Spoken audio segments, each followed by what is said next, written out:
wabarakatuh. Waalaikumsalam warahmatullahi wabarakatuh. Alhamdulillah hari ini kita dapat berkumpul bersama di ruangan Kepsek. Sebelumnya saya ucapkan terima kasih kepada ibu-ibu yang telah meluangkan waktu untuk dapat menghadiri kegiatan diseminasi tentang budaya positif. Sebelumnya saya ucapkan puji syukur kepada kehadirat Allah Subhanahu wa taala yang mana hari ini kita diberi kesehatan untuk dapat menghadiri kegiatan ini. Baik, saya akan memulai aja langsung diseminasi tentang budaya positif yang sudah saya lakukan di sekolah. Berhubung saya adalah calon guru penggerak, jadi kegiatan ini untuk sebagai laporan juga nanti di LMS. Kita mulai saja.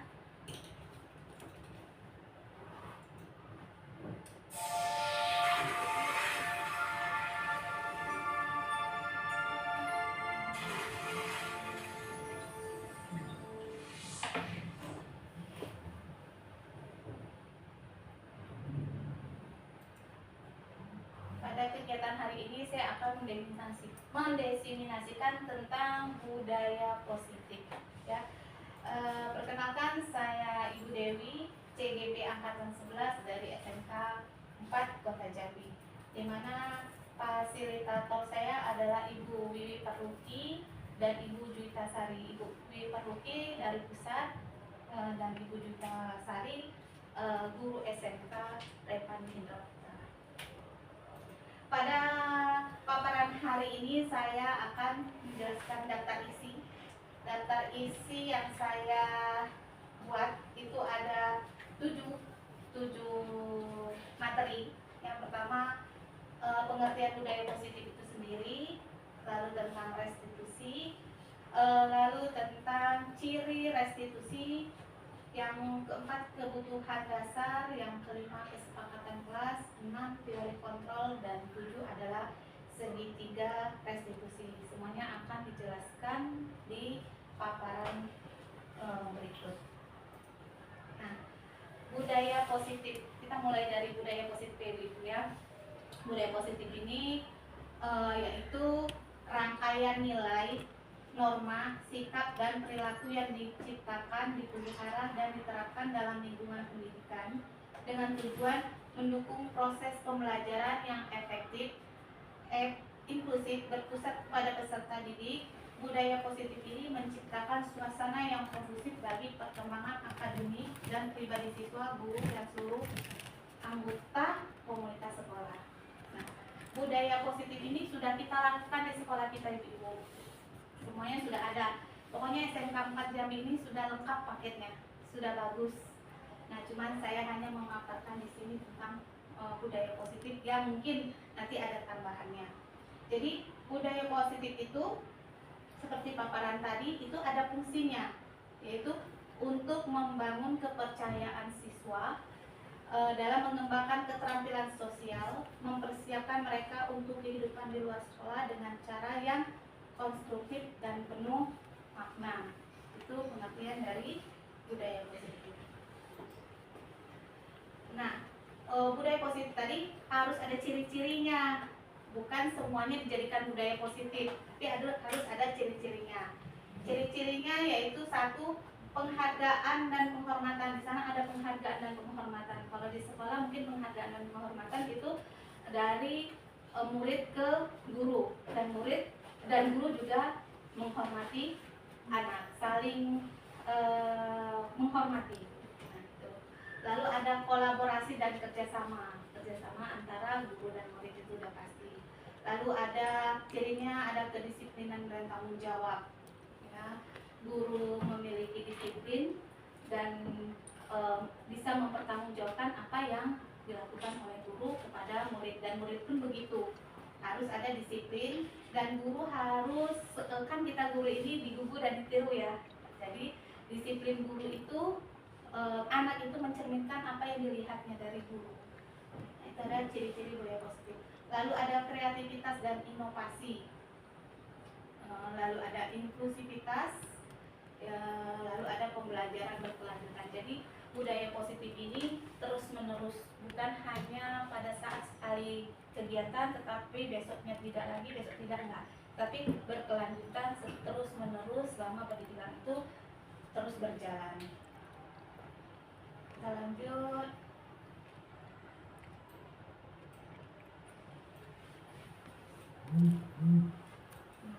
Ini contoh penerapan budaya positif di sekolah kita. Salah satunya sudah setiap pagi kita lakukan, kalau guru melakukan piket pagi, kita menyambut siswa, itu setiap hari Senin sampai hari Jumat kita lakukan dan kegiatannya bergilir. Itu sudah merupakan suatu kegiatan budaya positif. Lalu budaya positif kedua yang ada yang kita lihat sama-sama yaitu gotong royong. SMK 4 selalu melakukan kegiatan gotong royong, melibatkan anak, sehingga lingkungan kita tertata bersih, rapi. Suasana sekolah ini adalah campur tangan juga kolaborasi antara guru dan murid. Ya. Ini kalau di Boga gotong royongnya membersihkan peralatan. Kalau murid-murid yang lain di jurusan lain mungkin gotong royongnya tentang kelas, tentang lingkungan. Ini kalau di jurusan Boga membersihkan peralatan. Nah, ini juga contoh budaya positif. Kemarin menjelang 17 banyak sekali budaya positif yang bisa kita lakukan. Salah satunya ada setiap tahun kita lakukan, tadi kan berkelanjutan ya ibu-ibu ya, jalan santai itu sudah kita lakukan bertahun-tahun sebelumnya. Lalu ada kegiatan lomba-lomba anak, nih anak yang lomba. Tahun ini guru nggak ada yang lomba, karena gurunya pada malu. Jadi anak-anak yang melakukan kegiatan lomba. Ini juga merupakan suatu budaya positif yang perlu dilestarikan. Selain itu ada juga budaya positif kita setiap hari Jumat itu yasinan. Nah, itu suatu budaya positif yang harus kita kembangkan dan berkelanjutan. Kadang juga kita kalau anak-anak kelas 3 mau ujian, kita juga baca Yasin sama-sama untuk mendoakan kelas 3 agar lancar ujian UASnya. Kita lanjut, di sini juga nih budaya, contoh penerapan budaya positif anak-anak untuk menyambut 17 Agustus mereka dengan bendera atau membawa bendera, gerak pasukan pembawa bendera. Kita tonton sebentar ya Bu. Ini kolaborasi dan kekompakan anak-anak.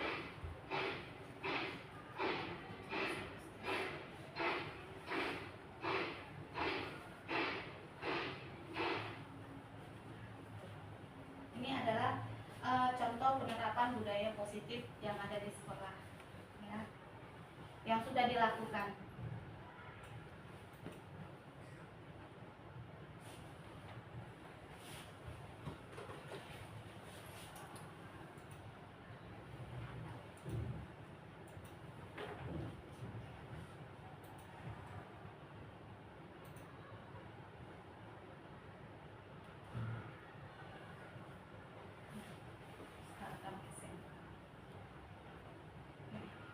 Ini kegiatan kemarin MPLS, kakak-kakak kelasnya memandu adik-adik anak-anak baru untuk memperkenalkan sekolah. Ini suatu budaya positif anak di antara siswa mereka saling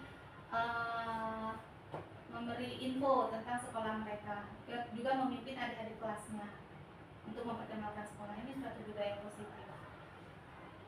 Kendala sinyal kali ya. Saya ambilnya dari Instagram ya Bu.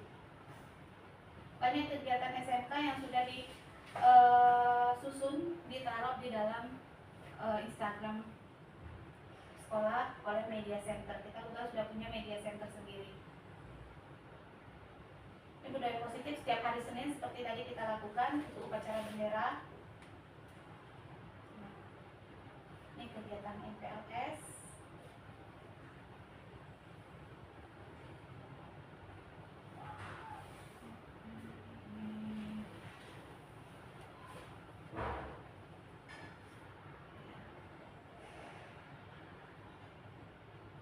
Ini sinyalnya nih. ini kakak-kakak kelas memperkenalkan kepada adik-adik tentang lingkungan sekolah, di kegiatan MPLS-nya di dalam kelas.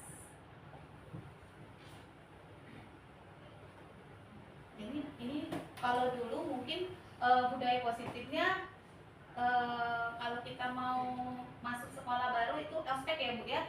Ospek sudah tidak diperkenalkan lagi karena kebanyakan yang menyiksa siswa. Nah kalau sekarang bukan menyiksa siswa tetapi membudayakan mereka kenal dengan lingkungan sekolah. Nah, ini patut kita lestarikan untuk tahun-tahun yang akan datang juga.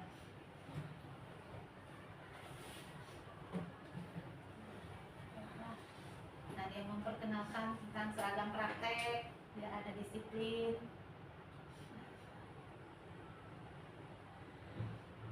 Oke, sampai sini saja.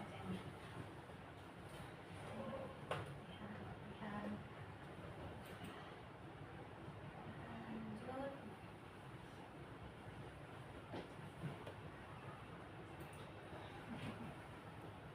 Kita masuk ke sini. Nah, di dalam kegiatan guru penggerak, saya ditugaskan setiap CGP untuk membuat satu budaya positif baru, memperkenalkan budaya positif baru di sekolah, sehingga diharapkan ke depannya budaya positif yang diciptakan ini menjadi kebiasaan berkelanjutan. Ya, begitu ya. Ini judulnya yaitu penerapan budaya positif dengan perwujudan kreativitas murid melalui pemanfaatan sisa potongan sayuran. Kalau di Boga itu memang kami banyak sisa-sisa potongan sayuran. Nah, dari sisa potongan sayuran itu daripada terbuang, jadi kami berinisiatif untuk membuat suatu rangkaian bunga dari sisa potongan sayuran. Nah, di sini saya mensosialisasikannya dengan mengajarkan kepada siswa keterampilan membuat rangkaian bunga dari sisa potongan sayuran. Di sini ada durasinya sekitar 16 menit, agak lama. Kita nonton dulu, baru nanti saya masuk ke materi. Mudah-mudahan sinyalnya bagus.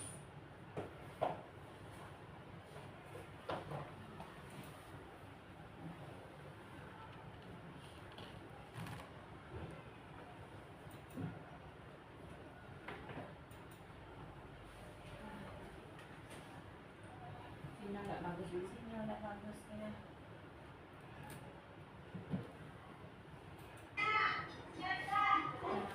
Ini saya mengajar tentang yang tadi.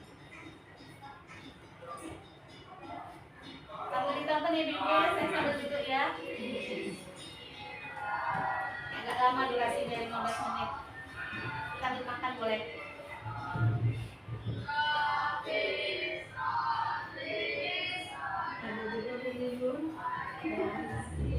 Pas boleh. Saya belajar banyak dari Bun juga. Semuanya ada di sini boleh.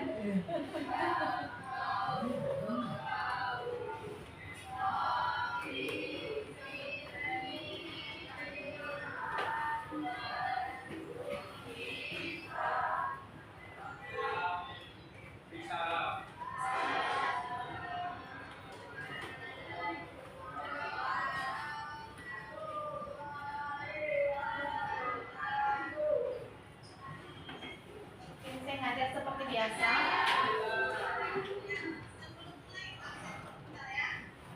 Ini waktu bikin video durasinya kurang lebih 8 jam. 8 jam tapi dipotong-potong. Kan ngajarnya dari pagi sampai jam 3. Tapi dipotong-potong jadilah sekitar 15 menit.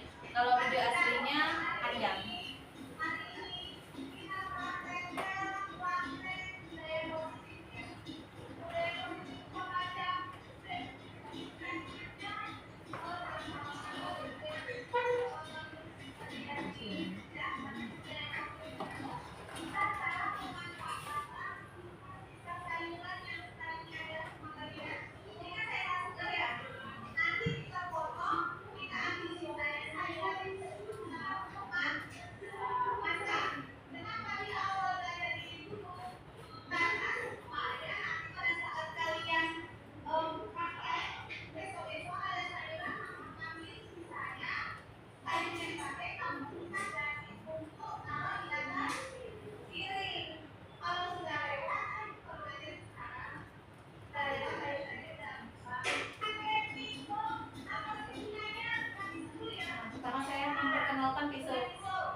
jadi enggak, tapi harus punya alat alatnya.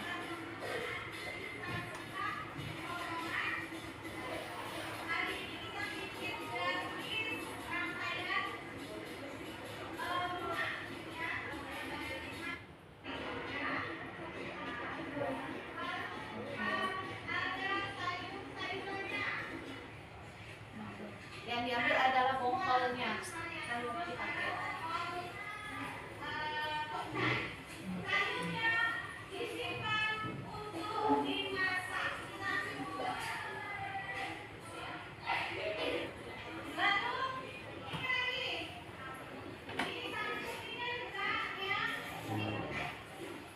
Kenapa kita pakai sayur baru? Karena memang ini pelajaran baru, jadi tidak ada sayur yang nggak terpakai. Jadi kita ambil ujung-ujungnya saja, sayurnya kita simpan untuk dimasak. Yang dipakai adalah ujung-ujungnya. Di awal saya mendemokan tentang cara membuat bunga dari bongkol sawi. Ini lagi.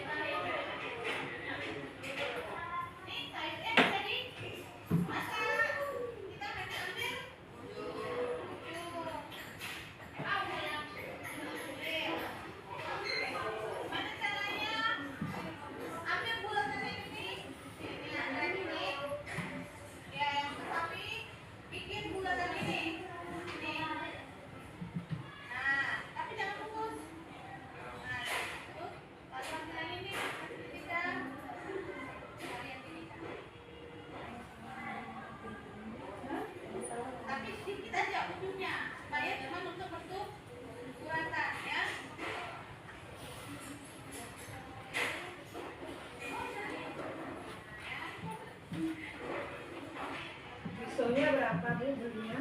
Biasanya belinya di Shopee, Bu. Harganya 47.000 satu set, sama ongkir 50. Nah, Ayo beli beda ya. Ibu beli 80. Kemahalan. Saya beli 50, Bu. Ada nanti linknya, Bu, di kirim boleh. Jadi memang harus ada alat baru bisa kita membuat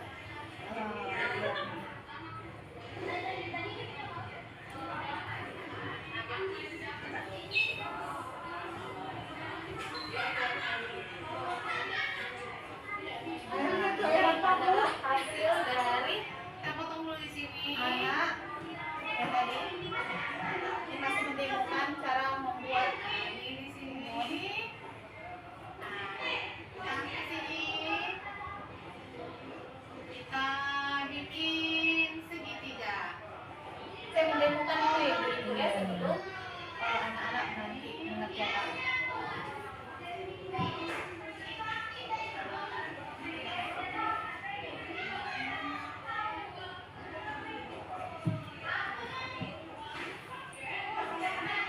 Sama catering apa bedanya? Apa Bu? Sama catering. Carving. Ya, catering. Apa Carving bedanya? sayuran. Carving ini kalau yang carving itu biasa identik di buah ya Bu ya. Kalau ini hanya garnish tapi nanti dirangkai. Ini bisa untuk anak perhotelan kan sama ya Bu. Perhotelan kan ada pelajaran FB nggak Bu? Jadi ini produk nggak ada bikin nggak ada bikin masakannya. Ada produk. Ada kan Bu? Nah, sisa-sisanya tuh nanti dia bisa bikin garis untuk sayur-sayuran Bu. Untuk ini yang di atas piring, plating. Saya biasa kami bikin sop, Bu. Oh bikin sop ya? Makan banyak. Bu, nah ini bisa nanti kalau ibu di rumah mau masakan, bapak lihat kan, oh ibu ini masak nggak do, coba dihias jadi bapak lebih semangat. Ini salah satunya. Air minum apa itu? Itu air minum itu ada Bu, supaya awet, misalnya buah sayur-sayuran itu kita gunakan apa? Udah tetap sedang. direndam di air. Air apa? Air biasa aja. Oh, air dingin. Kalau air dingin boleh, lebih bagus air dingin. Cuma kebetulan tidak ada air minumnya, pakai air biasa. Tapi tetap makan. Ini buah bit yang saya kerjakan. tutorial dulu ke siswa didemokan, jadi siswa sambil ngajarin siswa. Mahal Bu buat gitu. Jadi 5.000 satu bulan. Tapi untuk belajar dapat ilmunya kan lumayan Bu ya. Ini bisa dijadikan suatu Oh, jadi Bu, ya, dulu tambah bukan. sehingga jadi fix saya Bu. Itu dari pembuang. Ini dari kuah gitu kuah lomba. Oh, Lomba putih Bu. Oh, Pak. Nah itu kita menang. Ini anak-anak sendiri nih, tangannya kelihatan dia udah mulai bisa. Memang seharusnya ini di awal jadi sebelum kalau sudah di pertengahan pelajaran mereka sudah membuang-buang sisa sayuran kan, jadi memang harusnya di awal sebelum mereka membuang sisa sayuran dia bisa menggunakan paling enggak untuk garnish di atas piringnya pada saat menyajikan masakan. Nih, ini tangan anak nih Bu, udah bisa dia pelan-pelan untuk proses. Nah ini udah selesai dirangkai.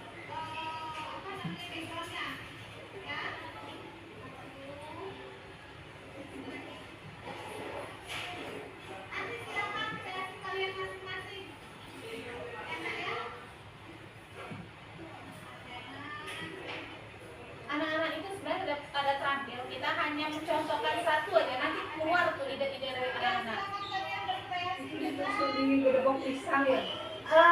Seharusnya Bu di oasis hijau, kalau enggak di carving buah-buahan, tetapi karena dadakan menghemat biaya banyak yang dipertimbangkan, memanfaatkan juga sisa yang ada, pakailah gami sisa yang waktu itu ada kami pakai, saya potong dua untuk menghemat. Yang penting jangan kelihatan gaminya jangan kelihatan, berapanya jangan kelihatan. Seharusnya bukan ini sih, cuman keadaan memanfaatkan yang ada ya Bu ya.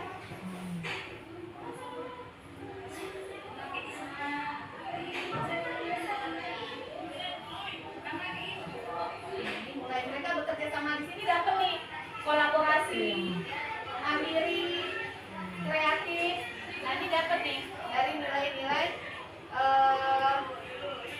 pekerjaan anak yang diharapkan nih etikanya anak-anak yang mandiri.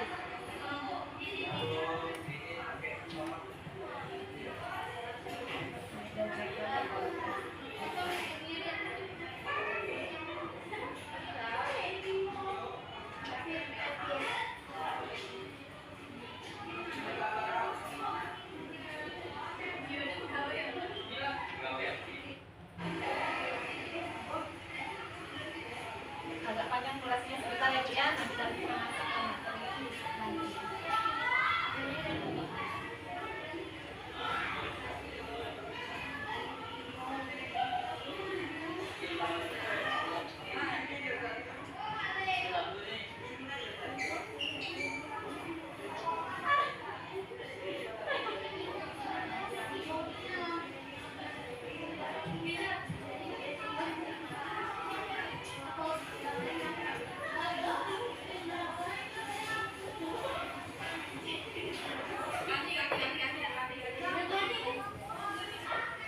Nah ini sudah setengah jadi, ada 80%.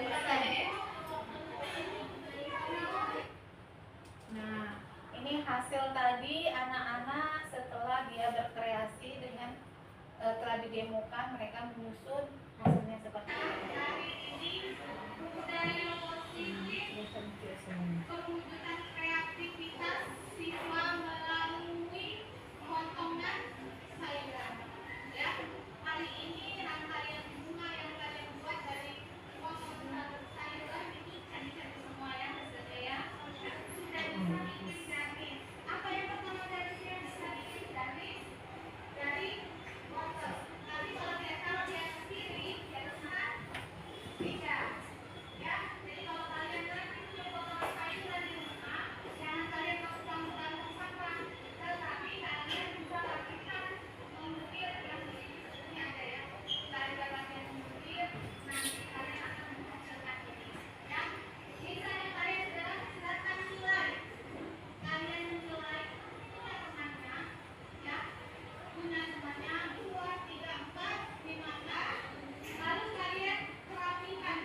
kelompok Iya, lain. menilai kelompok 1 sampai kelompok 12 mereka menilai masing-masing. Di lembarannya itu ada kolom-kolomnya. Lengkap. Dan juga ada survei setuju atau tidak setuju nanti. Memang nggak masuk ke dalam sini.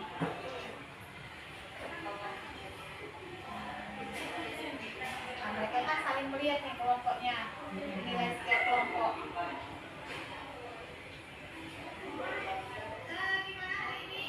Oh iya Bu, apa kita tentukan misalnya ini rentang misalnya 100 sampai 80 itu A misalnya. Nanti dinilainya kan misalnya tugas kerapihan ada nanti saya tunjukkan itu 25 maksimal 25 ada 4 kriteria. Jadi dari 4 kriteria itu totalnya 100. Kalau total 100 nanti kalau misalnya jadi cuma totalnya 80 kan itu nilainya jadi B masih Bu ya. 85 ke atas itu nilainya A. Nah ini refleksi Bu, kalau setiap ini nambah sedikit, kalau habis setiap kita mengajar kita harus ada refleksi Bu. Mulai saya juga belajarnya dari guru penggerak ini, jadi setiap kita habis mengajar kita harus ada mengadakan refleksi kepada anak-anak untuk mengetahui umpan balik apa yang sudah kita ajarkan.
Udah mulai rapi Iya, sudah rapi. pelan-pelan sih memang.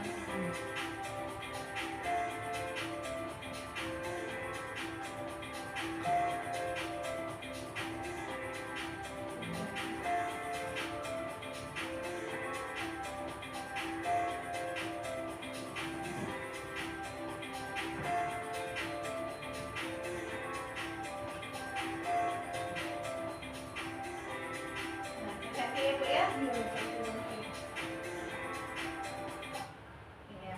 Itu tadi video tentang bagaimana membuat sisa potongan sayuran tadi, sisa potongannya itu termanfaatkan sehingga bisa dijadikan suatu budaya positif.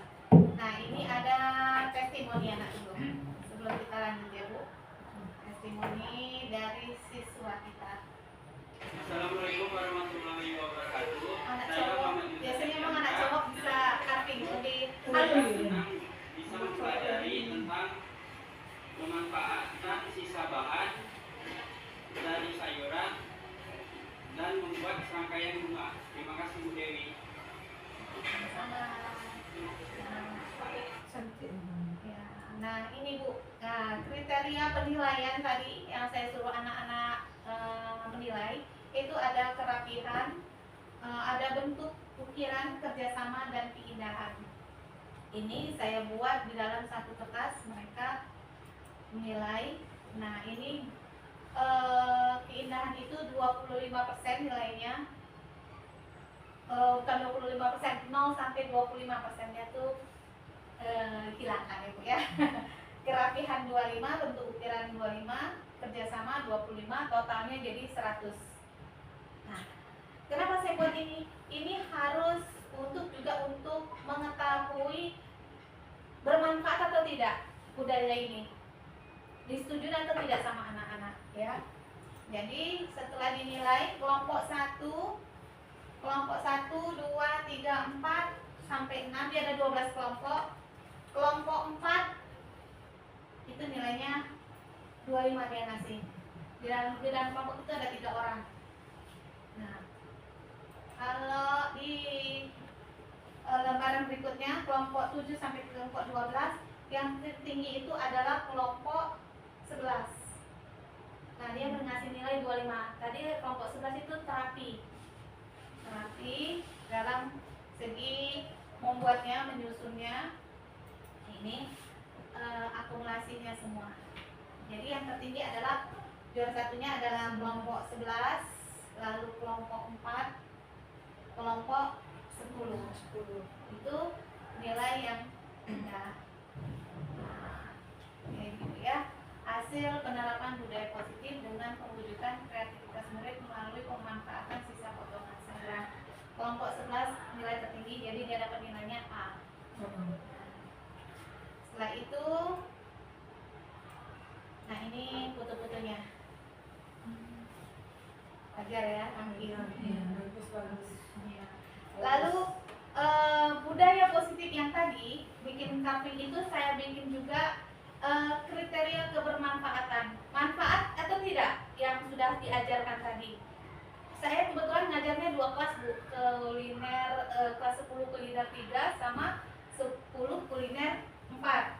Nah, jadi saya bikin kayak penelitian gitu, apakah ini berguna atau tidak. Jadi sangat setuju dibudayakan, sangat setuju nilainya 25, tidak setuju 25, ragu-ragu 25, dan tidak setuju juga 25. Ini survei yang saya sebar ke siswa, dan hasilnya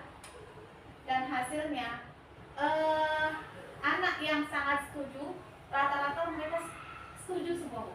Sangat setuju, menunjukkan kelompok 2, kelompok 5, 6, 7, 9, 11, 12 itu nilainya langsung 25. Mereka sangat setuju. Yang setuju saja itu ada 1 orang, di dalam kelompok ada 3 orang. 2 orang setuju, 1 orang tidak setuju saja. Yang 2 orang sangat setuju, 1 orang setuju. Yang tidak setuju, ragu-ragu tidak ada, yang tidak setuju tidak ada. Nah, kalau kelompok 2 semuanya 3 orang setuju semua. Dijadikan satu budaya positif. Begitu juga ini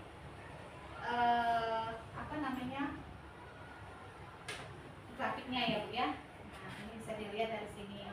Jadi dari hasil dari grafik ini bahwa penerapan budaya positif dengan pewujudan kreativitas murid melalui pemanfaatan sisa potongan sayuran sangat bermanfaat karena diminati oleh murid dan diharapkan semua siswa SMK khususnya saja jurusan tata boga dapat mencontoh budaya positif tersebut menjadi kebiasaan yang baik untuk pemanfaatan sisa potongan sayuran. Jadi ini bisa dijadikan suatu budaya positif karena sudah disurvei.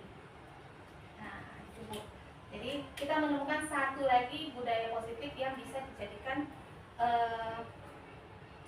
istilahnya itu untuk sekolah kita. Jadikan Bu? Berkelanjutan, budaya berkelanjutan di sekolah kita. Tapi baru mungkin untuk jurusan tata boga saja dulu. Kalau jurusan lain kan belum ya Bu ya. Karena jurusan lain kan tidak berhubungan dengan sayur-sayuran. Mungkin kalau di busana bisa kain perca. Budaya positif penggunaan sisa-sisa kain perca. Kalau bisa semua guru bisa menciptakan Bu. Misalnya guru PKWU bisa menciptakan dari sisa koran-koran bekas. Nah, itu Pipet. ya bisa juga bikin dari pipet ya Bu ya yang sisa. Nah, itu bisa jadikan suatu budaya positif. Tapi kita harus bikin dulu kayak tadi, kita bikin penelitian. Nah, baru kita ajukan ke sekolah, ini suatu budaya positif yang harus dilestarikan dan berkelanjutan. Nah, itu untuk membuat satu budaya positif selain yang tadi yang sudah ada di sekolah kita. Kan udah banyak tadi contoh-contohnya Bu ya dari sekolah kita. Baik, itu yang saya lakukan, proyek kerja nyata saya dikasih waktu 1 bulan. Nah, selanjutnya dari budaya positif ini kita penerapannya diimplementasikan di sekolah. Apa itu? Ada berbagai macam budaya positif yang harus kita lakukan di sekolah. Apa saja ibu-ibu? Salah satunya adalah restitusi. Yang tadi di awal, restitusi. Apa sih restitusi? Saya ini selama ini taunya restitusi itu yang di parkir tuh Bu, apa tuh namanya Bu? Retribusi. Ini suatu yang baru Bu, ilmu baru saya dapat di guru penggerak. Banyak banget ilmunya yang berpihak kepada murid. Selama ini saya mengajar mungkin hanya sesuka-suka saya. Tindakan saya ke murid berdasarkan apa yang saya lihat, saya amati, ya saya keluarnya sesuka-suka saya gitu kan. Saya lagi emosi ya anak kena imbasnya. Saya lagi senang anak dapat imbasnya senang. Tetapi ternyata setelah saya menjadi calon guru penggerak, itu banyak sekali hal-hal yang harus yang selama ini yang saya rasa salah harus dibuang, diperbaharui dengan ilmu-ilmu baru. Salah satunya adalah restitusi. Ya, apa itu restitusi? Adalah pendekatan yang berfokus pada pemulihan hubungan dan perbaikan perilaku melalui proses refleksi dan tanggung jawab pribadi. Dalam konteks pendidikan, restitusi berarti memberikan kesempatan kepada siswa untuk memperbaiki kesalahan mereka, mengakui dampak tindakan mereka, dan melakukan upaya untuk memulihkan hubungan yang telah rusak akibat perilaku mereka. Ini banyak sekali kejadian-kejadian yang selama ini kita tidak tahu, ternyata oh itu restitusi gitu. Nah, kita selama ini kalau ada anak, kejadian anak membuat kesalahan, kita hanya memanggil, sudah gitu, sudah kita panggil, kita selesaikan, sudah selesai. Nah, ternyata ada banyak solusi untuk memecahkan masalah anak dengan tidak melukai hati anak, ya, yaitu salah satunya restitusi pendekatan, ya Bu ya, pendekatan anaknya kita panggil. Tujuan restitusi, satu, mengembangkan tanggung jawab, untuk mengakui kesalahan mereka dan memahami konsekuensi dari tindakan terhadap orang lain. 2, memperbaiki hubungan. Restitusi mendorong perbaikan hubungan yang rusak melalui tindakan dan menunjukkan keinginan untuk memperbaiki situasi. Yang ketiga, membantu pemahaman diri, yaitu siswa diajak untuk merefleksi alasan dibalik perilaku mereka dan mencari cara untuk menghindari kesalahan yang sama di masa yang akan datang. Yang keempat, mendorong perubahan positif dengan mengatasi masalah perilaku secara konstruktif. Siswa dapat belajar dan tumbuh dari pengalaman mereka yang dapat membantu mereka mengembangkan perilaku yang lebih baik di masa yang akan datang. Jadi tujuannya di sini bukan mencari siapa yang salah, siapa yang benar. Restitusi. Jadi anak bertanggung jawab atas tindakan yang dilakukannya. Misalnya mereka melakukan kesalahan, mereka akan bertanggung jawab. Bukan melukai, cuma minta maaf gitu ya, terus melukai hati temannya. Temannya udah yang terlukai udah gitu, enggak. Tapi di sini mencari solusi sehingga sama-sama tidak ada beban lagi. Kedepannya dia tidak melakukannya lagi. Nah, ini sebenarnya banyak, harusnya sih guru-guru BK ini tepat sekali. Jadi di guru penggerak itu banyak guru BK, bahkan bimbingan konseling berhubungan dengan anak-anak. Kayaknya nih pasti tadi ada ibu-ibu BK ya masih sini supaya mereka tahu cara mengatasinya.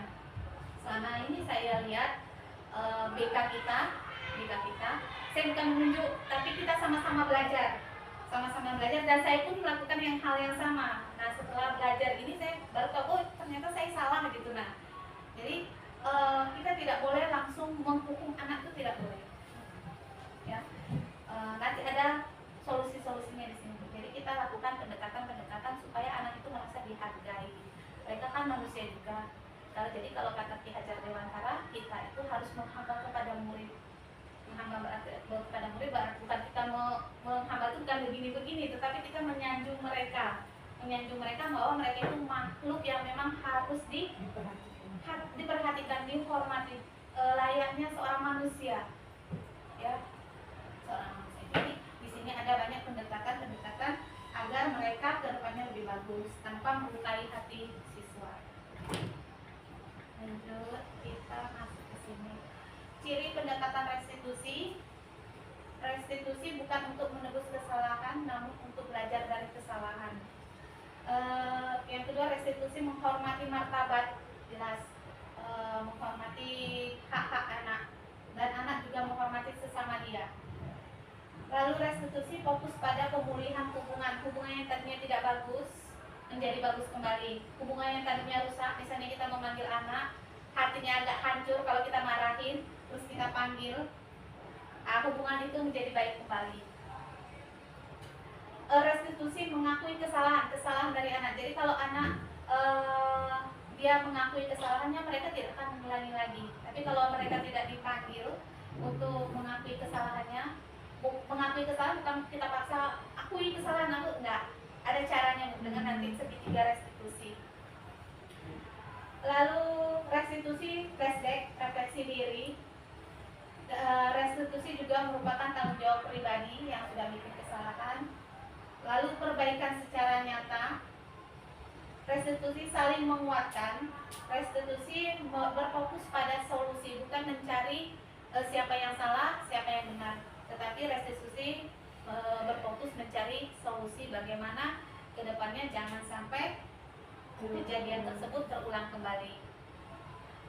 Lalu yang ke-10, restitusi mengembalikan murid yang bersalah pada kelompoknya. Jadi anak-anak kan sering tuh kalau berantem menjauhkan diri dari teman ya. Iya. Nah, ini kita kembalikan lagi mereka ke dalam kelompoknya supaya mereka nyaman dalam belajar. Nah, kalau mereka sudah tidak nyaman dalam belajar, kan mereka itulah kejadian males-malesan, nggak mau sekolah. Nah, ini kita harus melakukan pendekatan restitusi kepada siswa. Lanjut. Nah, kebutuhan dasar murid. Ketika murid melakukan suatu perbuatan dengan nilai dan kebajikan atau melanggar peraturan, hal ini disebabkan mereka gagal memenuhi kebutuhan dasarnya. Apa saja kebutuhan dasar murid? Kebutuhan bertahan hidup, kebutuhan kasih sayang dan rasa diterima, kebutuhan kebebasan, kebutuhan kesenangan, kebutuhan penguasaan. Apabila salah satu dari 5 ini tidak terpenuhi, maka itulah murid bikin kesalahan. Kenapa? Misalnya nih, mereka kebutuhan kekuasaan, mereka merasa pengen jadi ketua geng di antara teman-temannya. Nah, tidak dipatahkan oleh teman yang lain. Nah, itulah tadi kebutuhannya itu kurang, jadi dia membuat masalah di dalam kelas. Nah, jadi tidak terpenuhi salah satu kebutuhan dasarnya. Misalnya kebutuhan kesenangan tidak terpenuhi. Nah, contoh kebutuhan kesenangan, misalnya mereka kepengen belajar itu tidak tertekan gitu ya, tidak tertekan. Nah, sedangkan gurunya selalu menekan, selalu misalnya lagi belajar mengintimidasi atau gimana gitu ya. Nah, kesenangannya itu tidak terpenuhi, maka dia membuat suatu keributan di dalam kelas. Nah, jadi kebutuhan-kebutuhan inilah yang kurang sehingga mereka membuat kesalahan. Selagi kebutuhan kasih sayang dan rasa diterima, kawannya tidak sayang sama dia, cuma sayang sama satu orang saja. Nah, yang lain kan protes. Nah, mereka membuat kekacauan. Kebanyakan seperti itu ya Bu ya, rasa yang kasih sayang dan tidak diterima oleh teman. Nah, ini kebutuhan, makanya tadi mereka membuat kesalahan, kita pecahkan dengan cara restitusi. Ya. Lalu ada bab berikutnya yaitu kesepakatan kelas berdasarkan nilai kebajikan. Nilai kebajikan, serangkaian aturan, nilai atau pedoman yang disepakati bersama oleh guru dan siswa untuk menciptakan lingkungan belajar yang aman, nyaman, dan produktif. Kesepakatan ini biasanya dibuat pada tahun ajaran baru. Jadi Bu-ibu, kesepakatan kelas ini kita bikin dulu pada awal. Kita kan semua rata-rata wali kelas ya Bu ya. Pada awal masuk kita bikin kesepakatan. Kalau dulu peraturan. Kalau sekarang kan nggak boleh tuh karena implementasi kurikulum merdeka yang mengikat yang berat itu sudah tidak boleh. Jadi kita bikin kesepakatan itu antara kita dengan murid. Kalau peraturan kita yang bikin.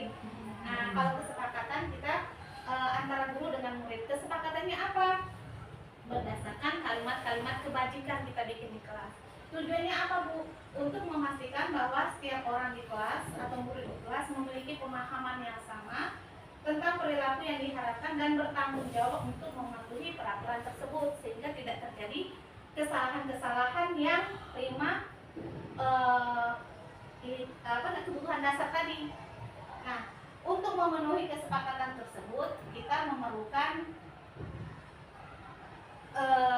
kalimat-kalimat kebajikan. Tapi sebelum masuk ke kalimat kebajikan, kita kenali dulu beberapa karakteristik kesepakatan kelas. Kesepakatan kelas itu harus ada partisipasi kolektif secara bersama-sama, bukan hanya antara satu dengan dua orang, tetapi antara satu guru dengan satu kelas. Ya, ada keterlibatan dan kepatuhan, jadi ada tanggung jawab di situ. Siswa-siswa yang terlibat setelah membuat kesepakatan, mereka harus bertanggung jawab dengan mematuhi apa yang sudah disepakati. Selanjutnya adalah pernyataan positif. Jadi kalau di dalam membuat kesepakatan kelas itu ada kegiatan-kegiatan positif, bukan kegiatan-kegiatan negatif. Ya, kesepakatan harus membuat pernyataan positif. Harus konsistensi, dijalankan terus-menerus.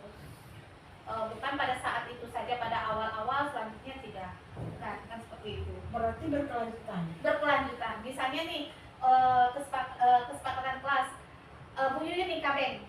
Nah, kabeng kesepakatan kelas, Bu Yuyun punya kelas sendiri. Kesepakatan kelas, habis pelajaran harus berkelas bersih kembali, sampah harus dibuang. Nah, itu harus sepakat dulu sekelas, bikin dulu. Kalau buang sembarangan ada konsekuensinya, jadi harus berkelanjutan. Nah, konsistensi kan harus berkelanjutan, harus bersifat positif supaya, tapi kita sebelum bikinnya kita bikin dulu. Kalau kita bersih, suasana bersih, sampah tidak ada, kelas kita jadi nyaman, pelajaran jadi kondusif, ilmu dapat terserap dengan gampang. Ya, ini semua sudah kita lakukan, Bu. Cuma sekarang ini kalimat-kalimat barunya saja, Bu. Semua sudah kita lakukan. Cuma kita dulu adalah namanya peraturan, buang sampah, sertifikat buang sampah gitu. Kalau sekarang kan harus ada kesepakatan dulu. Jadi mereka sadar kerjaan yang mereka lakukan, tidak terbebani, bukan merupakan suatu yang membebani mereka, tetapi sudah merupakan kesepakatan. Lalu yang kelima ada fleksibilitas dan penyesuaian. Jadi kesepakatan kelas itu harus fleksibel, tidak terlalu berat, makanya bikinnya rame-rame. Lalu ada pemecahan masalah. Misalnya tadi buang sampah tidak, pulang sekolah tidak dibuang sampahnya, ada pemecahan masalahnya. Bagaimana caranya? Misalnya kalau tidak buang sampah pada akhir pelajaran, pemecahan masalahnya misalnya disuruh apa ya, semuanya mutikin sampah gitu kan. Kalau ini kan tadi dikoordinir ya, piket, nah mutikin sampah, masukin ke, buang ke tempatnya gitu. Ada konsekuensinya. Kalau enggak, besok pagi sebelum kelas dimulai harus bersih lagi kelasnya. Daripada pagi-pagi dia nyapu keringetan, mendingan pada saat pulang sekolah. Ya. Nah, ini nilai kebajikan. Nilai kebajikan ini adalah prinsip-prinsip fundamental yang dijunjung oleh lembaga pendidikan. Nah, jadi ini adalah kalimat-kalimat yang biasa dipakai, untuk menunjukkan sikap positif tadi, positif yang membangkitkan, yang menuju ke arah positif. Nah, ya, yaitu beriman kepada Tuhan Yang Maha Esa. Kalau ini kalimatnya ini adalah profil pelajar Pancasila. Pada sini beriman dan bertakwa pada Tuhan Yang Maha Esa, berakhlak mulia, mandiri, bernalar kritis, berkebinekaan global, bergotong royong, kreatif. Itu adalah profil pelajar Pancasila. Ya. Tetapi yang ini tetap profil, semuanya termasuk kalimat kebajikan. Tapi yang saya pakai, yang saya masukkan dulu profil pelajar Pancasila. Berakhlak mulia, kejujuran, tanggung jawab, rasa hormat, keadilan, empati. Banyak sekali kalimat-kalimat kebajikan yang ada, yang kita ketahui, tapi ini hanya sedikit itu. Nah, itu tadi misalnya kebersihan.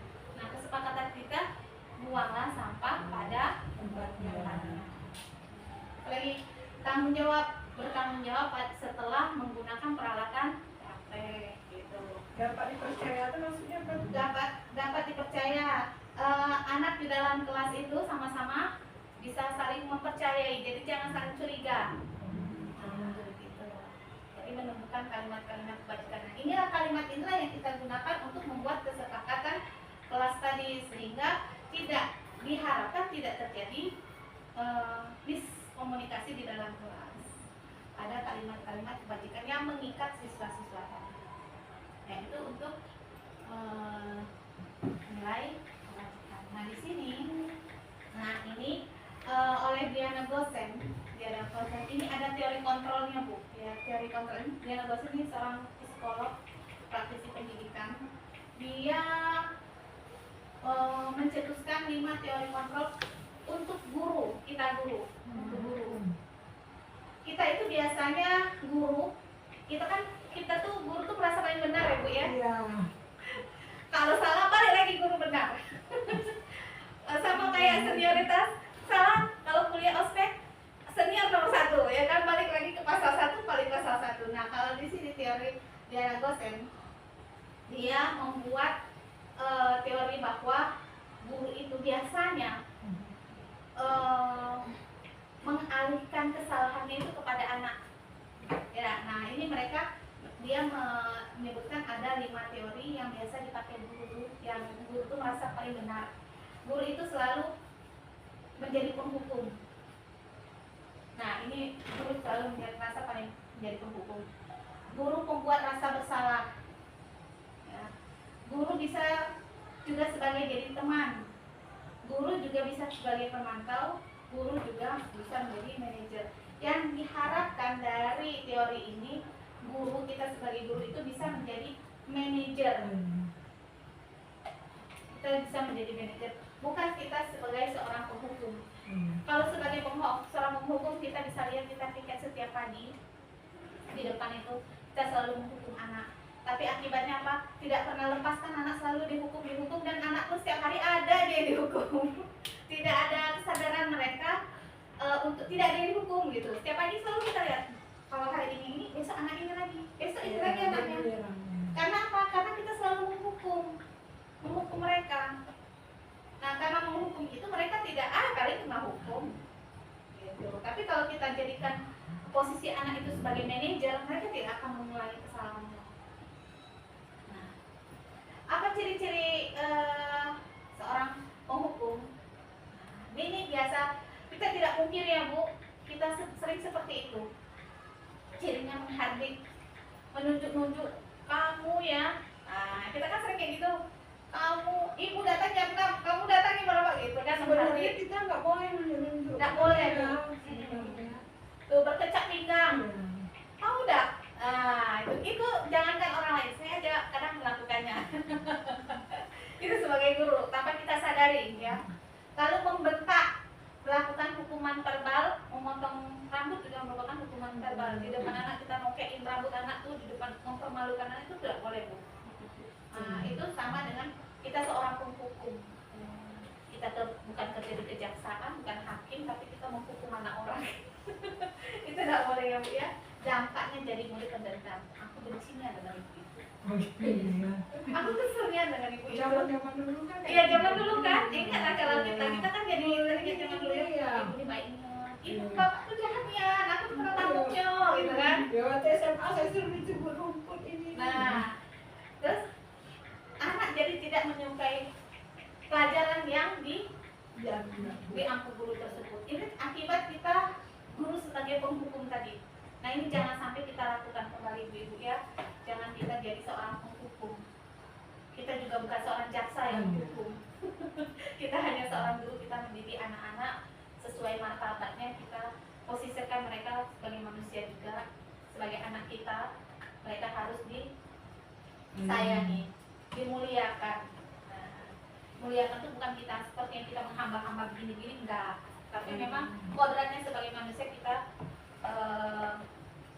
hormat, saling menghargai, sehingga tidak ada murid jadi pendendam. Itu menurut Diana Gosen penghukum. Posisi guru ya, Bu ya. Lalu posisi guru yang kedua, membuat rasa bersalah. Nah, rasa bersalah ini guru tuh lembut ngomongnya. Suara kita cenderung lembut, tapi kita nyalahin anak. Itulah anak. Akibat kamu kan tidak datang telat, ibu dimarahin kepala sekolah kan. Nah, itu kalimat-kalimatnya, jadi anak merasa bersalah. Oh ya, akibat aku ya. Ibu tuh jadi dimarahin pesek. Itu tidak boleh lagi. Lembut tapi mendalam. Tidak boleh kita kayak gitu, memposisikan anak seperti itu. Memposisikan kita, kalau dinilai sih ibu tuh lembut sekali gitu kan. Anak jadi anak merasa salah dia. Merasa salah, dia jadi gagal, aku sudah menyakiti ibuku gitu. Jadi tidak boleh lagi seperti itu. Walaupun kita berkalimatnya dengan kalimat-kalimat yang suara kita lembut gitu kan, tapi kita menyalahkan mereka, itu tidak boleh. Itu dilarang. Bukan dilarang, tapi kita berusaha. Kalau sudah terjadi ya sudah, biarkanlah terjadi. Tapi kita ke depannya kita jangan lagi. Kita jangan posisi membuat anak merasa bersalah. Lanjut, yang ketiga, teman. Kita sebagai teman ya. Nah, sering kan kita lakukan? Sering. Guru akan ramah, cenderung bersenda-gurau untuk menghangatkan suasana. Tetapi apa akibatnya? Murid memang senang, Bu. Murid senang, akrab dengan guru. Tercipta identitas berhasil. Oh, guru itu berhasil ya dengan teman, dengan murid bisa sebagai teman. Ya. Tapi murid akan tergantung dengan ibu itu aja. Misalnya ibu dengan ibu Ira misalnya, anak tuh akrab pas ibu Ira nggak ada, dia tidak bisa lagi.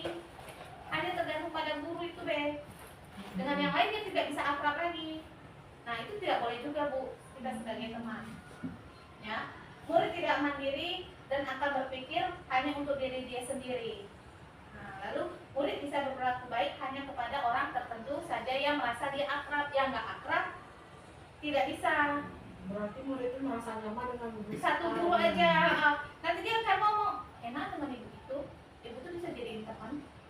Tapi dia dengan guru harusnya kan, murid dengan semua guru harus menjadi teman, menjadi kesadaran sendiri, menciptakan kesadaran sendiri supaya dia tidak berbuat salah tadi. Jadi tercipta kesadaran dia sendiri, bukan berdasarkan hanya kepada guru ini. Misalnya Bu Ira aja dia baik, dengan guru tidak membuat kesalahan, dengan ibu Bu Lisa dia bisa membuat kesalahan karena tadi dia akrab dengan ibu Ira kan. Nah, jadi dengan Bu Ira baik dia, dengan ibu Lisa dia tidak bisa. Nah, itu tidak bisa. Itu belum ada kesadaran dari dalam diri murid tadi. Lalu yang berikutnya, pemantau. Nah, ini juga sering jadi pemantau nih kita, Bu. 1-4 tadi sering kita lakukan, Bu. Ciri-cirinya bersuara datar, tidak emosional, tidak bersundar-gurau, ataupun menggunakan suara tinggi. Pada guru tercipta identitas positif dan berhasil. Lalu guru harus senantiasa memantau murid, diberikan sanksi, maka guru harus terus mengawasi. Jadi gurunya sebagai pengintai dari jauh oh dia buka apa, langsung kena tegur gitu kan. Jadi kita yang repot karena kita selalu memantau anak. Padahal anak seharusnya tidak perlu dipantau, harus punya kesadaran sendiri supaya dia tidak membuat kesalahan tadi yang ada 5 karena tidak terpenuhi kebutuhannya kan. Dampak bagi murid akan menghitung konsekuensi dan hadiah tanpa memahami sepenuhnya nilai kebajikan yang dituju. Murid sepenuhnya tidak akan mandiri karena dia nunggu kalau aku dipantau nih, kayak ada CCTV nih. Nah, gitu. Seharusnya murid nggak kayak gitu, mereka harus punya kesadaran dari diri. Nah, tugas kita harus menjadi seorang manajer kayak di perusahaan ya, jadi manajer. Nah, manajer itu inilah yang paling ideal, cocok untuk jadi seorang guru. Posisinya suara manajer netral, tidak emosional, tidak terlalu ramah dan tidak bernada tinggi. Jadi jangan banyak cekikikan dengan murid. Saya nggak orang lain, saya sendiri cekikikan banyak dengan murid. Tidak dihargai oleh murid. Jadi tidak emosional, tidak ramah, dan tidak bernada tinggi. Tercipta identitas positif dan berhasil. Guru akan tulus mengajukan pertanyaan-pertanyaan bermakna untuk membuka pikiran murid. Lalu guru membimbing murid untuk memecahkan masalahnya secara mandiri. Inilah posisi ideal seorang guru yang diharapkan menciptakan kesadaran bagi murid. Tanpa kita capek-capek tadi memantau, menjadi teman Dio, sampai capek-capek kita jadi pemarah, sampai capek-capek kita membuat anak orang rasa bersalah. Nah, ini yang harus kita posisikan diri kita seorang manajer. Nah, jadi top manajer murid. Dan sekarang kita pelan-pelan ya ibu ya, sepakat ya kita pelan-pelan menjadi seorang manajer bagi murid-murid kita. Bagaimana menjadi manajernya nanti ada di segitiga restitusi. Bermuda bisa. Kalau segitiga bermuda itu laut bu, jauh. Jadi kita dikit lagi bu, ada 5 slide lagi. Baru kita buka sesi wawancara. Nah, inilah segitiga restitusi adalah suatu tindakan untuk pemecahan masalah yang tadi yang sudah kita bicarakan dari awal. Model dikembangkan oleh Diana dosen untuk membantu guru dan siswa dalam proses pemulihan perilaku yang tidak sesuai atau bermasalah.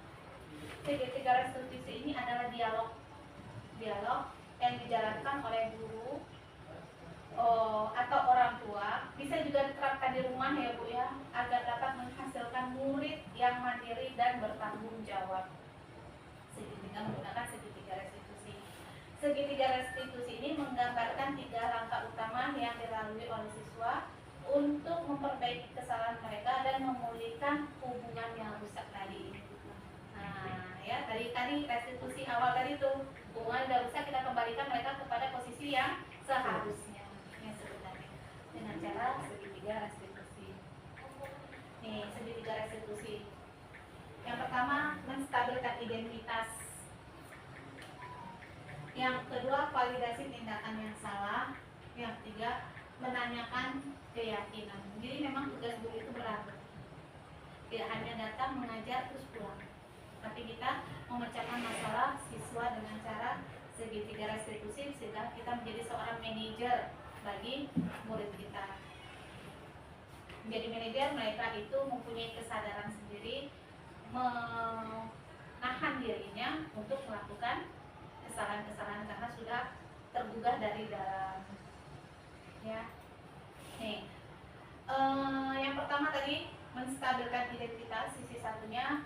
Sisi lainnya menstabilkan identitas berdasarkan prinsip membuat kesalahan adalah bagian dari proses pembelajaran. Jadi kalau misalnya anak berbuat salah, ya udah kita bilang, oh iya nak, memang kita kan manusia nih, tidak luput dari berbuat kesalahan. Kita ini kan dulu, kita stabilkan dulu bu, kesalahan dia, ya. Berperan menggeser identitas murid dari gagal menjadi sukses. Lalu jangan mengkritik murid yang mengalami gagal identitas. Kita kan sering mengkritik mereka nih. Nah, kita jangan kritik lagi. Kita stabilkan. Oh ya nak, misalnya dia tidak pakai sepatu. Oh ya, kenapa nak tak pakai sepatu nak? Oh, sepatu saya basah. Oh ya lah, kalau basah ibu juga mungkin kalau basah tidak mau pakai. Kita bela posisikan ke posisi kita. Kalau kita pakai sepatu basah kan kita tidak nyaman ya bu ya. Tapi gimana besoknya dia pakai sepatu lagi? Jangan besoknya dia masih nyeker 3 hari malah pakai sendal. Nah jadi kita stabilkan dulu. Nah jadi kan ada rasa malu kayak kita kan kalau misalnya kita ditegur kita, tapi dengan lembut, dengan sewajarnya, kita kan juga merasa malu ya bu. Manusia kan punya perasaan ya. Nah, pernyataan pada murid membuat kesalahan adalah suatu yang wajar. Manusia tidak sempurna. Kita bisa memperbaiki masalah ini. Yang keempat itu ya. Yang keempat harusnya spasi. Saya tidak menanyakan kesalahan, tetapi saya fokus memperbaiki masalah ini. Nah ini menstabilkan identitas.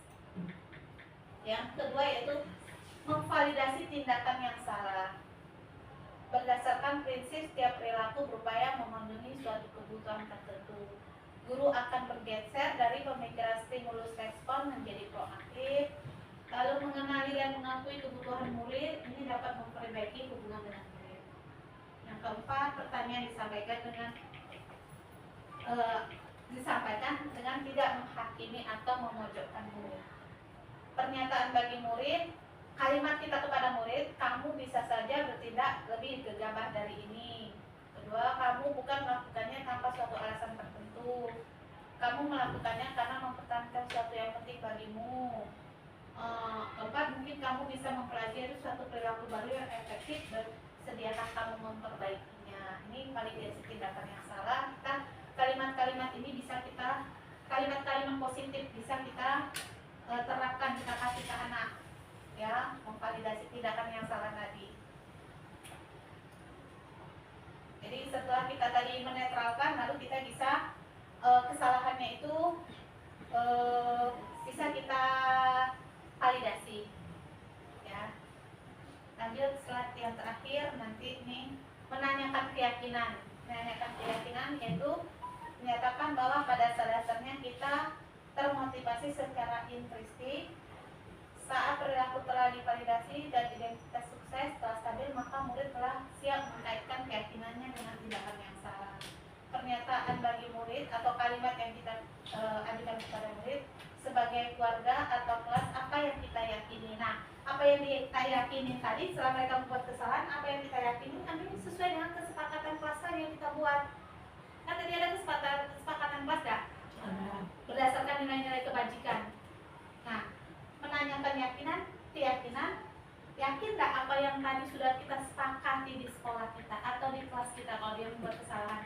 Kan kesepakatan kelas kita tadi, kita misalnya tidak boleh telat gitu kan. Kesepakatannya kita harus bertanggung jawab. Nah, kita tanyakan apa yang kita yakini tadi. Kita sepakati pada awal kita membuat kesepakatan kelas berdasarkan nilai-nilai kebajikan yang tadi sudah kita susun, yang sudah kita pelajari tadi. Nilai apa yang telah kita sepakati, gambaran seperti apa gambaran sebuah kertas yang ideal bagi kamu. Ini kalimat-kalimatnya ya, ini salah satu kalimat. Kamu ingin menjadi orang seperti apa? Nah, inilah segitiga restitusi yang bisa kita pergunakan untuk memecahkan masalah anak, ya, dengan menstabilkan identitas, validasi tindakan yang salah, menanyakan keyakinan. Nah, di sini saya kebetulan sudah membuat, kita tonton sekali lagi, membuat suatu segitiga restitusi dengan anak karena dia membuat kesalahan sehingga terciptalah kesadaran dirinya. Mudah-mudahan tercipta kesadaran diri. Ini contohnya ibu-ibu ya, kita lihat sebentar ya.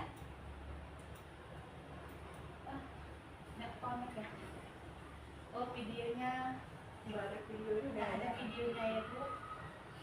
Sebentar, kita bisa lihat di sini.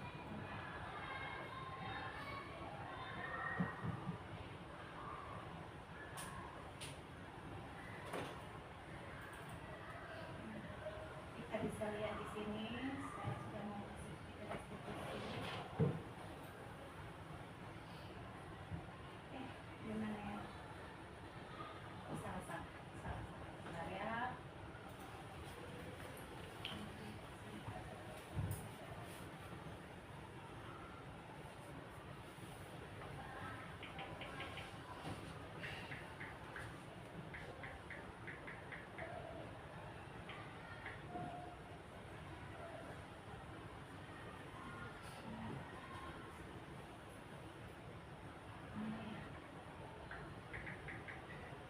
Di folder kok.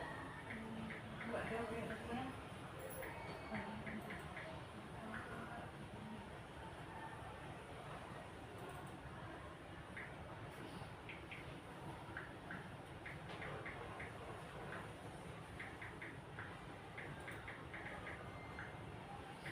Foto yang saya masukin.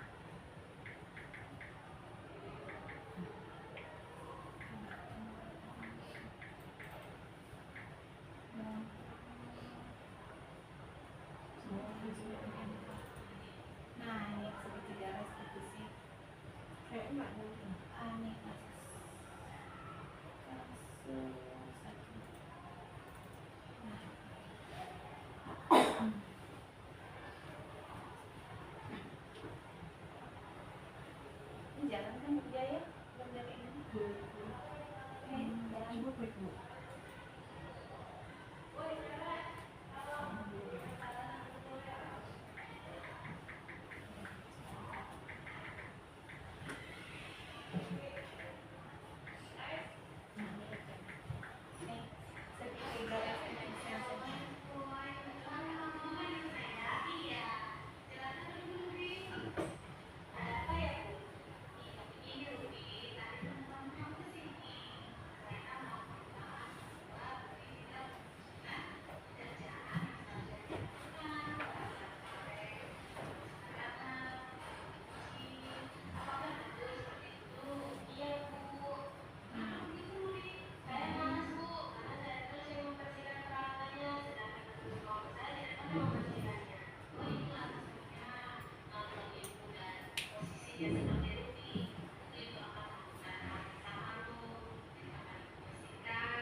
Nih, segitiga restitusinya saja. Itu tadi hanya sedikit, Bu. Masih banyak contoh-contoh lain. Itu hanya itu kebetulan drama. Ibu-ibu bisa membuat kesepakatan sendiri bersama anak-anak, tapi caranya dengan memvalidasi ini tadi, Bu. Tadi kan ada tuh menstabilkan identitas, ada bahwa salah itu biasa, lalu tindakan yang salah itu kita validasi tindakan yang salah, lalu menanyakan ya keyakinan, apakah sudah yakin apakah kesalahan yang kamu buat ini sesuai dengan keyakinan kelas yang sudah kita buat. Nah, kembalikan lagi kepada kesepakatan atau keyakinan kelas yang sudah kita buat. Jadi itulah manfaatnya guru-guru pada awal tahun ajaran baru, kebetulan sekarang masih baru, kita bikin kesepakatan kelas. Jadi kalau mereka melanggar, kita balikan lagi, kita kaitkan lagi ke kesepakatan kelas yang sudah kita sepakati bersama. Ya, ibu-ibu, itu saja. Alhamdulillah udah selesai, Bu, ya. Itu saja materi dari saya. Adakah ada pertanyaan dari ibu-ibu yang mengenai budaya positif dari awal tadi, yang budaya yang diciptakan, bukan diciptakan baru tapi baru di sosialisasikan, dengan yang budaya positif lainnya? Ini adalah semua budaya positif yang dipaparkan di sini. Adakah pertanyaan biar kegiatan kita ini ada feedbacknya? Silakan kalau ada pertanyaan.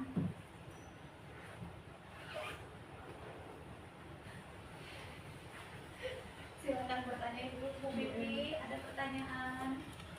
Saya mau foto. Oh, Ibu mau foto. Ibu Elmi, adakah pertanyaan lagi, Bu Elmi? Oh, ini saya kan segitiga tertusi. Segitiga yang ini ya, segitiga bermuda, Bu. Iya, bukan ya. Validasi tindakan yang bersalah tuh apa contohnya? Kan tadi Bu selain yang contoh ibu berikan tuh. nih Iya. validasi tindakan yang Iya. salah. Ya. Jadi kita bilang sama dia, kalau validasi itu kamu udah membuat kesalahan, kamu udah ini tadi, kenapa kamu membuat kesalahan seperti itu? Kita validasi lagi tindakan yang salah. Kenapa kamu membuat kesalahan itu? Misalnya kan anak-anak itu misalnya berulang kali, misalnya kita sudah dikerjakannya tapi tidak diselesaikannya. Gimana caranya kita memberikan solusinya? Misalnya tugas sekali dua kali kita maafin, terus-terusan gimana? Misalnya 1 kali, 2 kali oke. Sudah 3 kali kan kita jadinya sebagai guru kan kita emosi Ya Bu ya, betul. Ibu udah belum pernah melakukan segitiga restitusi kan? Baru tahu ya, baru tahu kan karena ini menarik, itulah saya Ya. mau bertanya. Anak ibu coba terapkan dulu kan, selama ini mungkin ibu solusinya mungkin ya, saya kan tidak mendengarkan, tidak melihat juga kemungkinan pertama bisa jadi anaknya memang dasarnya dan akhirnya begitu, tapi kan semuanya bisa dirubah ya Bu ya. Ibu terapkan dulu ini segitiga restitusi sekali, apabila masih mengulangi, nah lakukan kedua kali, kalau tidak lagi baru bisa panggil orang tua. Kita coba panggil orang tua. Selama ini kita belum melakukan tindakan ini ya Bu, kita kan selama ini kamu tuh selalu menyalahkan. Nah, kita tidak melihat apa alasan dia. Nah, kita posisikan kita sebagai tadi manajer. Kita tanya dulu, kenapa nak? Misalnya dia, Bu, saya nggak tidur malam tadi itu, gitu kan? Saya nggak tidur dari nonton drakor. Kita posisikan dulu, kenapa sampai kayak gitu nak, gitu kan? Nah, apa kamu nonton sampai jam 12? Ah, udah besok pagi harus sekolah, gitu. Oh ya, kalau ibu kayak gitu, ibu ngantuk juga, mungkin ibu tidak datang juga, gitu kan? Ibu, kalau ibu posisi kamu habis nonton drakor, ibu tidak akan datang sekolah karena ibu ngantuk. Kita ini dulu, kita inikan dulu nih. Ya itu kita stabilkan dulu identitasnya. Setelah itu baru kita validasi tindakannya salah. Kamu buat begini tuh salah. Kayak mana kamu kalau terus-terusan begini, besok kamu dapat pelajaran apa tidak? Kita beri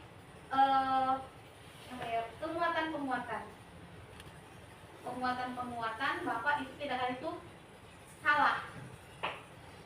salah karena dia tidur terlalu malam. Harusnya kan dia punya kesepakatan di rumah sama orang tuanya, jam 10 harus tidur, matikan HP, matikan TV, harus tidur, besok harus sekolah. Nah, kita validasi tindakannya tuh, kita tanyakan kenapa, alasannya. Lalu setelah alasan sudah dapat, baru kita yakin. Nah, ini keyakinan kita, jangan nak ya, besok kan tadi kita balikin lagi ke dia gitu. Kita memang harus banyak diam Bu ya, banyak mendengarkan. Kita posisi kita ini sebagai guru banyak mendengar, bukan sebagai penghujat. Menyalahkan tuh tidak boleh. Nah, jadi kita lebih banyak dia bercerita. Nah, dari cerita itu kita dapatlah intisarinya, baru kita yakinkan dengan peraturan kesepakatan yang sudah kita lakukan di kelas, dan kesepakatan dia di rumah apa tadi kita kaitkan. Kalau bangun siang otomatis kan ngantuk, bisa tidak sekolah, sedangkan orang tuanya kan kesepakatannya besok harus sekolah, jadi anak yang pintar, jadi anak yang rajin supaya masa depannya cemerlang, gitu kan. Nah, kesepakatan di sekolah jangan sampai telat datang ke sekolah. Itu jam masuk sekolah jam 7.15 sudah belajar. Nah, kita kaitkan seperti itu. Tapi kita memang lebih banyak mendengar jadi guru. Memang posisinya agak sulit jadi pendengar. Biasa kan kita biasanya guru kan ngomong terus. Emosi kan kita kan, kalau udah dapetin rasanya bener nih, bener gitu. Padahal yang tidak bener itu belum tentu bener gitu ya menurut kita. Padahal mungkin kita yang salah. Gitu. Jadi inilah ibu coba lagi. Nanti saya kasih video-video lagi yang restitusi, belajar dari itu sama-sama.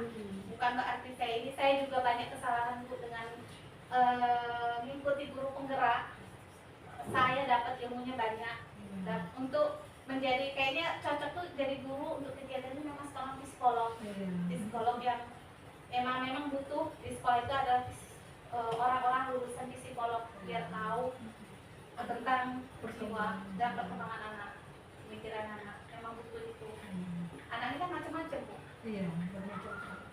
Jadi mungkin selama ini kalau dia ngulang lagi, Bu Eni ngulang lagi, mungkin cara Bu Eni bukan salah ya, mungkin kurang tepat. Nah, dicoba dulu dengan segitiga restitusi, mana tahu ada perubahan sehingga tergugah di dalam dirinya, sadar bahwa kegiatan yang dilakukan itu salah. Jangan lagi kita menunjuk menghardik gitu. Mungkin itu perlu belajar ya Bu Emi ya. Nah, saya juga perlu belajar. Kalau saya memang saya mengakui saya perlu belajar banyak. Saya juga perlu belajar karena menarik yang ibu berikan itu segitiga restitusi ya, sangat bermanfaat untuk kami guru-guru yang ada di sini. Ya, Ya, terima kasih atas penjelasan dari Bu Eni. ya sama-sama Bu Emi. Ada lagi Bu Ibu? Cukup, Bu. Cukup Bu. Baiklah, terima kasih Ibu-Ibu untuk kegiatan hari ini. Mungkin agak lama waktunya, hampir 1 jam 30 menit. Iya. Alhamdulillah. Iya. Jangan lupa sertifikatnya ya, Bu. Kondel ini ya, bagi baik. Karena segitiga tuh restitusi itu sangat bermanfaat bagi kalian. Bentar maaf Bu Iya Dewi. Bu. Kalau Bu Dewi, sorry, Iya. itu ini ya. Karena gurunya atau nggak gurunya? Iya Ini Bu. berkenaan dengan apa? Menghukum anak, kemudian kita harus banyak ada 5 pekerja. Iya, Misal, ini tadi. misal ini. Kita itu sebagai ini ya, Bu ya. Nih. Nah, ini berkenaan dengan peraturan sekolah. Iya. Iya. Kan? Kalau ini berarti untuk masing-masing kita guru. Masing-masing kita guru. Insya Allah bisa kita ngikutin. Nah, karena kita mengatur diri kita sendiri. Tapi kalau sudah aturan dari sekolah, Tidak kita bisa. bisa. Oh iya, bisa. Kan kita bisa sudah peraturan. Baik itu datang, kemudian kelengkapan pakaian, sepatu atau apa-apa. Jadi kayak mana tuh Bu? Iya. Nah, kadang-kadang anak kita lagi belajar nih, anak kan terlambat. Kenapa mau terlambat, kami diam dulu Bu Di bawah. di bawah, Iya, di bawah. Udah, akhirnya kalau saya penambah saya, nah maksudnya Kalau saya sama juga tuh. Iya. Iya benar Bu. Jadi ini kan untuk guru ya, sebagai Iya, guru setelah dilakukan penelitian oleh Diana dosen guru itu seperti ini. Iya. Nah, idealnya sebagai manajer. Nah, selama ini di sekolah kita, dari sekolah kita aja, di semua sekolah, semuanya bikin peraturan. Iya. Peraturannya itu peraturan tertulis yang wajib disepakati, Iya. harus diikuti, Bukan diikuti. sepakat. Bukan belum ada Iya. kesepakatan, tapi Iya. harus diikuti. Yang bikin itu pihak-pihak yang menang. berwenang. Nah, Nah, kayak aturan baju sekolah, Iya. praktek. mulai dari sekarang sebaiknya membuat suatu peraturan. Sekarang kita ganti namanya kesepakatan, itu memang harus melibatkan semua guru. Kalau selama ini kan kita bikin peraturan tuh, ya itu tadi bisa waka kesiswaan saja, dia bikin sendiri berdasarkan pemikiran dia. Nah, mulai dari sekarang ada penelitian disebutkan kemarin, sekolah-sekolah yang ada guru penggeraknya, kebetulan sekolah kita sudah ada 5 melahirkan guru penggerak. Ibu Kus salah satunya, Ibu Tati, Ibu Riana, Ibu Pak Chan, Ibu Nani. Kebetulan sudah ada 5. Nah, kedepannya kita Ibu Kus yang di manajemen ya, mengusulkan bagaimana, tidak manajemen, ya, mengusulkan bagaimana kalau nanti membuat peraturan sekolah itu, kesepakatan itu melibatkan guru-guru yang sudah belajar tentang restitusi ini. Nah, melibatkan juga ini disosialisasi dulu ke seluruh guru dulu. Sosialisasi namanya sosialisasi ke seluruh guru. Nanti memang ada rencana Komdel kita untuk budaya positif, katanya Bu Kus yang mau mengisi ya. Diferensiasi. Oh, diferensiasi. Bu Tati ya. Bu Tati sama Bu Nani. Nah, mereka Berkemungkinan akan Bu mengisi. bagusnya Bu di antara 5 pejabat paket dan para wakil harusnya mereka ikut ini. Kebetulan memang ini terakhir tanggal 28 harus dibuka. Oh iya iya. Tanggal 28 saya ini kami baru dapat seminggu yang lalu. Karena harus disusun dulu banyak, terus karena juga kawan banyak manajemen yang berangkat, makanya dadakan karena hari Rabu harus terakhir dikumpul. Ini mau diedit lagi kan Bu? Sebaiknya yang guru penggerak, kemarin ada penelitian, sekolah yang ada guru penggeraknya bikin kesepakatan sekolahnya bagus di provinsi tersebut. Nah, karena dia belajar dari ini kan bukan orang-orang ini semua yang bikin psikolog semua, psikolog hebat yang ada di Indonesia, praktisi pendidikan. Mereka ini sudah meneliti, bukan langsung bikin ini enggak, tapi diteliti. Nah, melibatkan guru-guru penggerak, maka sekolahnya ratingnya naik Bu, tentang disiplin. Nah, maunya untuk seperti itu kita sosialisasi dulu guru penggerak yang sudah ada ke guru SMK ini semuanya tanpa terkecuali. Nanti pada saat bikin peraturan, bikin kesepakatan sekolah itu dilibatkan semua guru, bukan hanya pemikiran para pejabat yang lagi menjabat, seperti misalnya sekarang waka kesiswaan, hanya waka kesiswaan dengan guru BK, tidak lagi. Sedangkan di guru BK belum ada mendapatkan sosialisasi tentang ini budaya-budaya positif ini. Nah, maunya ke depan kita memang bikin itu tadi sosialisasi dulu, diseminasi tentang budaya positif. Lalu kita bikin kesepakatan kelas, kesepakatan sekolah, seperti tadi peraturan. Nah, sebenarnya sudah ada, cuman belum, sekolah kita sudah melakukan Bu, cuman masih batas peraturan. Kayak baju kan sudah ada tuh di depan. Nah, cuman selama ini kan kalau misal anak datang pakai baju salah, kok nggak mau pakai ini? Baju kok nggak mau? Baju kok nggak saya? Cuma sih kok nggak yo? Kok tadi kok sok? Langsung Langsung miskin. langsung. Ada setrika Anda? Kan? Langsung miskin. Ya bahasa-bahasa yang tidak layak untuk anak-anak. Itu sebenarnya Ya. tidak bagus, Tidak boleh. Kedepannya setelah kita mudah-mudahan dengan ini kita ada 10 teman-teman ini sudah mulai pelan-pelan menularkan kepada teman-teman sebelah kiri, sebelah kanan, depan, depan, belakang. Kami sudah ada nih. Kalau ada teman yang rasanya tidak berpihak pada murid, kita coel dikit, jangan seperti itu. Walaupun berat, walaupun berat, tapi biasa kita. Tapi guru-guru itu kan kita nggak tahu isi kepalanya. Iya, ada yang di rumah kayak gini, agak salah ya. Takut kesinggung atau segala macam. Kadang-kadang kita buat itu kita diam aja, sebenarnya kita berontak, tapi gimana? Ya. Kawan itu kan beda-beda. Iya, betul. Jadi pelan-pelan Cur. ya.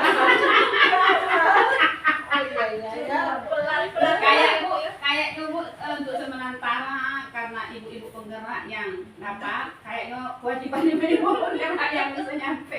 Iya.